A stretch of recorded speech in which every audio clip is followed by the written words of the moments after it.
Ma chambre a la forme d'une cage. Le soleil passe son bras par la fenêtre. Les chasseurs à ma porte comme les petits soldats qui veulent me prendre. Je ne veux pas travailler, je ne veux pas déjeuner, je veux seulement oublier et puis je fume.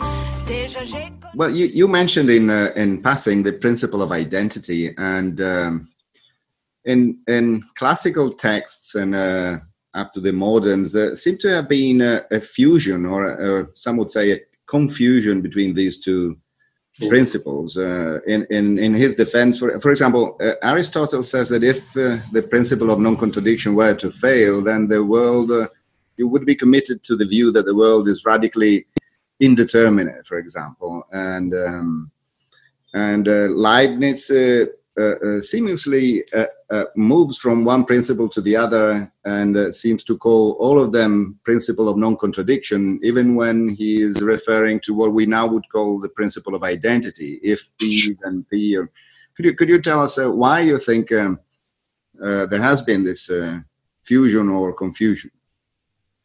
Yeah, look, that's an interesting question. So the first thing to get your head around is that there are three principles here, and they're actually distinct, with a bit of sort of logical symbolism. One says that it can't be the case that A and not A. Mm-hmm. One says that either A and not A. And one says that if A, then A. Mm-hmm. Just by their very syntactic form, they're different principles. And from modern logic, we know that there are systems of logic in which any one of these holds and the other two fail. Mm-hmm.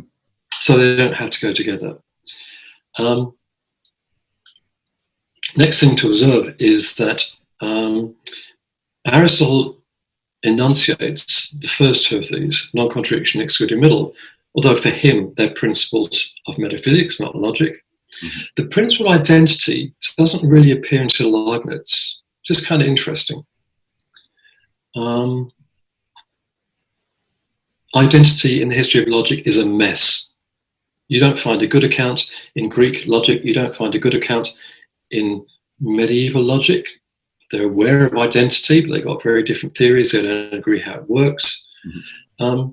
It's probably really Leibniz who sorts this out for the first time, who says, hey, by identity, we're really talking about numerical identity. Mm-hmm. So when I say 2 + 2 = 4, what I mean is that 2 + 2 refers to the very same thing that 4 refers to. Okay? And then he's got a theory about how this works. And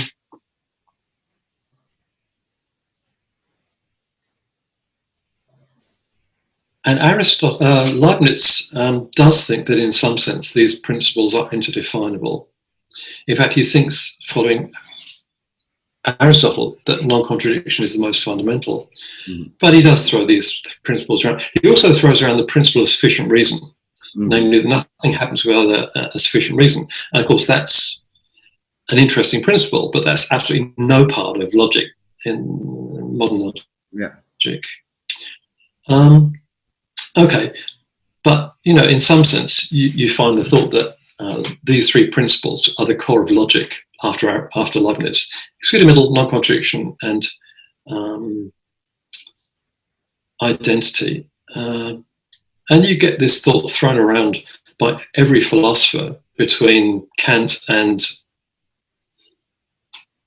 Stalin in the Diamat and his dialectic.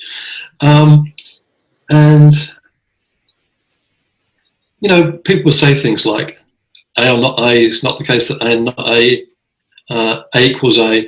This drives modern logicians like me crazy, okay? Because they'll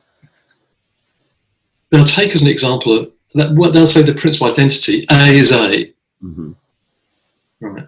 Now just think about that for a second. A is A. What kind of thing does A refer to there? Does it refer to an object, or does it refer to a sentence or a proposition. Right. It has to be an object, right? 2 plus 2, that's an object, is 4. If you stick in a sentence, it doesn't work. You know, the sun is shining equals the moon is made of green cheese. That sentence has 3 main verbs. It's not even grammatical. So when you say A is A, you've got to be referring to, you've got to have your A referring to an object. Mm-hmm. Whereas in A or not A, the A has got to be a sentence. You try an object, doesn't make sense. You know, 2 plus 2 or not 2 plus 2. Mm-hmm. No main verb. Would you say that the formal expression P implies P is a logical version of the principle of identity in this sense? Well, what modern logicians do is they're very careful to distinguish between a version of the principal identity which says that for any x, any object x, x is x. That's one version. Mm-hmm. And another version which says for any claim A, if A, then A. Yeah. Now, those are different. And again, they concern different kinds of things. And typically they're dealt with in different bits of modern logic. So modern logicians are very clear about this in a way that people were not clear in the 19th and 18th century. And again, part of the problem is that they all involve this word is identical to, is read. And we now know that the word is highly ambiguous, and modern logicians distinguish between different uses of the word is. There's the is of predication. Aristotle is no longer, okay? So the is of existence, Aristotle is no longer. The is of predication, Aristotle is a great philosopher. And the is of quantification. There is a donkey in my backyard, okay?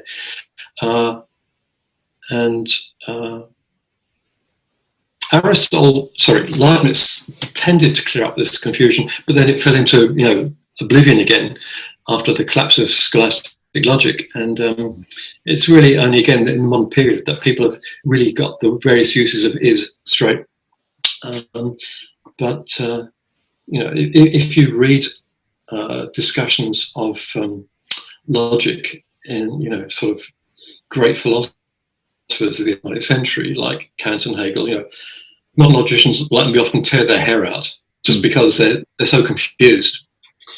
That doesn't mean to say that, you know, that their philosophy is bad or, you know, it's wrong in every way, but it's just that, you know, logicians are now very careful, and we've had to fight very hard for conceptual clarity. And you just don't find it before the 20th century. You find it in its best place in medieval logic, but even then, you know, they're confused about identity. So. Mm-hmm.